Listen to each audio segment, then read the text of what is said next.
Je, umewahi kujiuliza kwa nini mwanaume wako anakaa kimya bila sababu, au kwa nini wakati mwingine anaonekana kama hakuelewi kabisa unachohisi?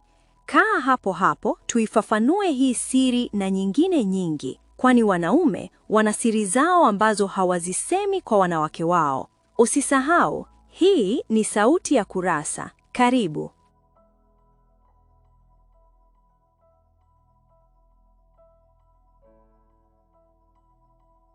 Sura ya 8. Siri 15 za wanaume.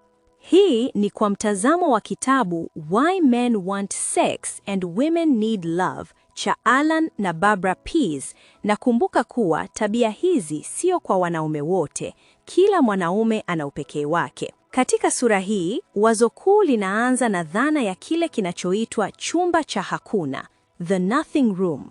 Kitabu kinaeleza kwamba ubongo wa mwanaume hufanya kazi kwa mfumo wa sanduku, boxes, tofauti na mwanamke ambayo ubongo wake huunganisha mambo mengi kwa wakati mmoja.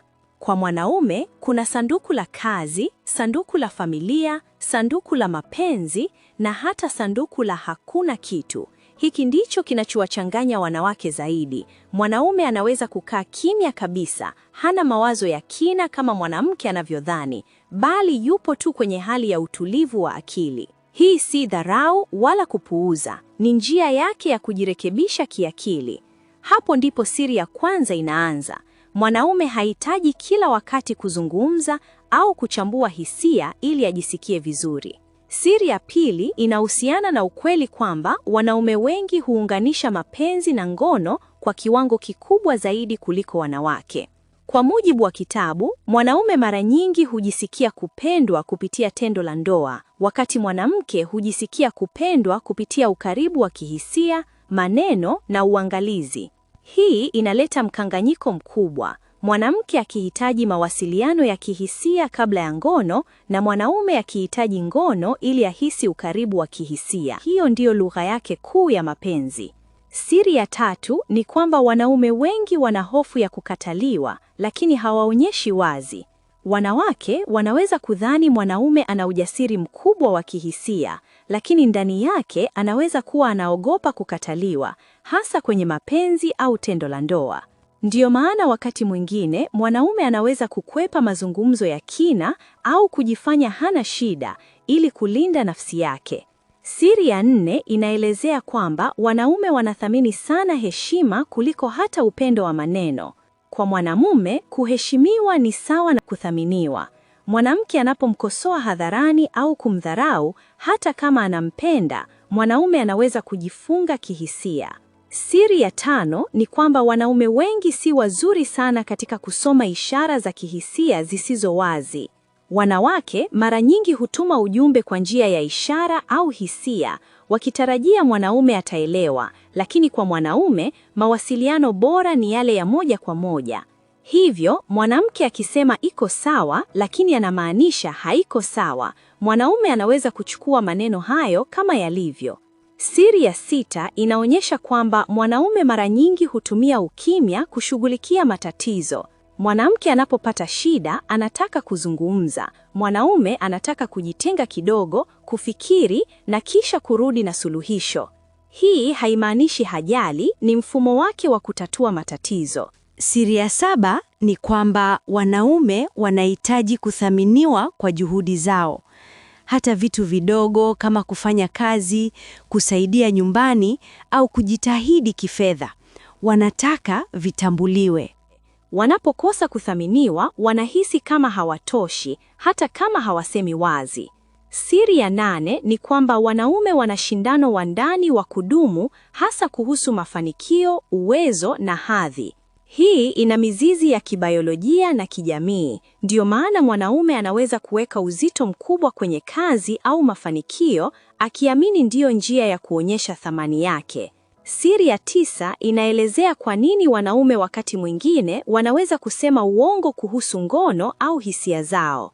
Mara nyingi si kwa nia ya kuumiza, bali ni kwa sababu wanajaribu kulinda ego yao, kuepuka migogoro au kuonekana wana nguvu zaidi kuliko wanavyohisi.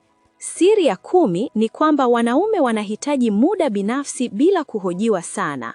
Hii inaweza kuwa muda wa marafiki, michezo au hata kukaa kimya. Kwa mwanamke, hii inaweza kuonekana kama kujitenga, lakini kwa mwanaume ni sehemu ya kujirejesha kiakili.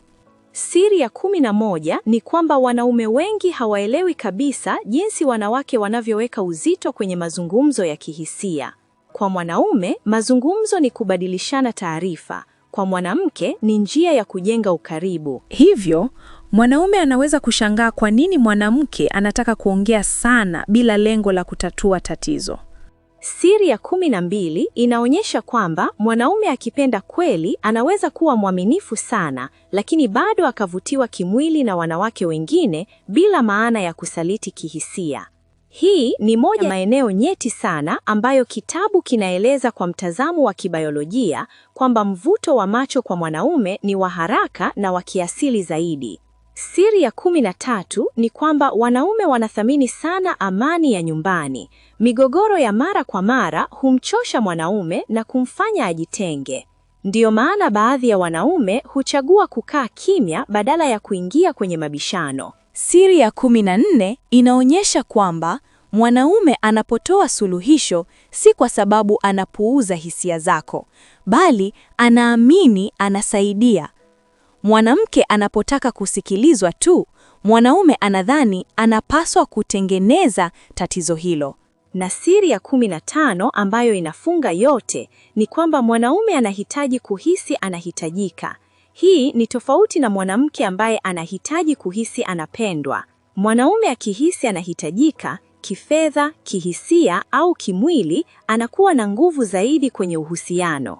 Kwa ujumla, ujumbe wa kitabu ni kwamba migogoro mingi kati ya wanaume na wanawake haitokani na ubaya wa mtu, bali tofauti za asili za jinsi wanavyofikiri na kuhisi. Mwanamke akielewa lugha ya mwanaume na mwanaume akijifunza kuelewa lugha ya mwanamke, basi uhusiano unakuwa rahisi zaidi, wenye amani na wenye kuelewana kwa kina. Kama umejifunza kitu kipya leo, usiishie hapa. Share hii kwa mtu mwingine anayehitaji kuelewa mahusiano kwa undani zaidi, na usisahau kusubscribe kwa sehemu inayofuata ambapo tutaingia kwenye siri za wanawake ambazo wanaume wengi hawazijui, na hapo ndipo picha nzima itakamilika.